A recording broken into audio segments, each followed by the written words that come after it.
प्रकाशित वाक्य 22 पर्व।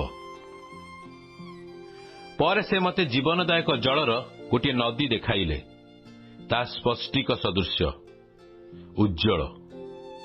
पुणी ईश्वर और मेषशाबक सिंहासन निर्गत होई नगरर पथ मध्य देई प्रवाहित हेउअछि।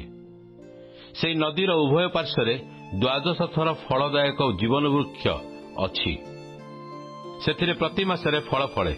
पुणी सेई वृक्षर पत्र जाति समूहर आरोग्यकारक। कौनसी अभिशप्त विषय आउ रहिब नाही। ईश्वर और मेषशाबक सिंहासन नगरी मध्य रहिब, आउ ताहांक दास माने ताहांकर उपासना करिवे। सेमाने ताहांकर मुख दर्शन करिवे और ताहांक नाम सेमानक कपाଳରେ लिखित रहिब। रात्रि आउ हेब नाही। सेमानकर प्रदीप कि सूर्यर आलोक प्रयोजन हेब नाही, कारण प्रभु ईश्वर सेमानक ऊपर आलोक स्वरूप हेबे। पुणी सेमाने जुगे जुगे राज्यत करिवे। पर से मते कहिले, एही समस्त वाक्य विश्वसनीय और सत्य, जहा जहा शीघ्र घटिब सेही सबु आपणा दास मानकु देखाइबा निमंते प्रभु भाववादी मानकु आत्मा समूहर ईश्वर आपणा दूत को प्रेरण करियछंती। देख, आंभे शीघ्र आसुअछु। जे एही पुस्तकर भाववाणी सब पालन करे से धन्य।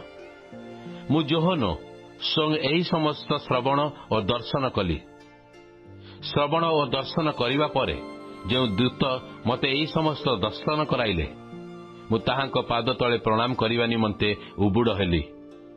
किंतु से मते कहिले, सावधान, यह कर नाही, कारण मु तुम्भर भातृवृंद भाववादी मानकर और एही पुस्तकर वाक्य पालनकारी मानकर सहदास। ईश्वर को प्रणाम कर।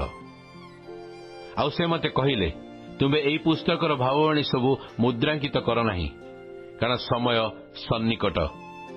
जे अधर्माचारी से आहुरी अधर्माचरण करू, जे असुचि से आहुरी असुचि हेउ, पुणी जे धार्मिक से आहुरी धर्माचरण करू, जे पवित्र से आहुरी पवित्र हेउ। देख, आंभे शीघ्र आसुअछु।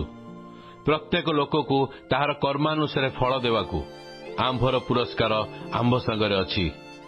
आंभे क ओ क्ष, प्रथम और शेष, आदि और अंत। जीवन वृक्षर अधिकारी हेबा निमंते और द्वार देई नगरी रे प्रवेश करिबा निमंते जो माने आपणा आपणा वस्त्र धौत करियछंती से माने धन्य।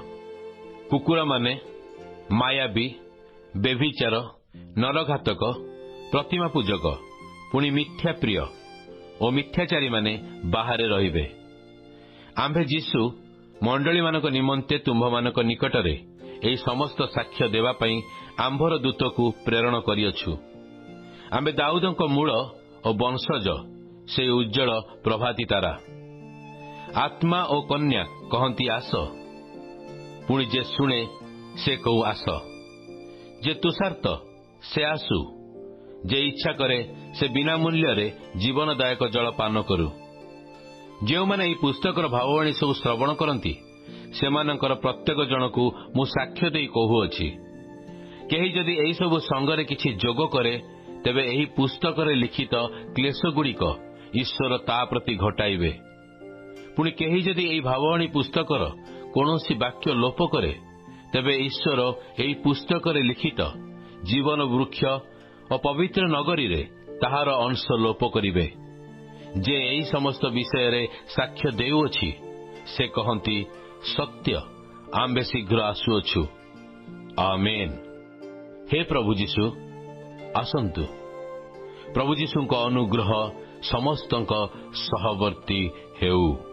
आमेन।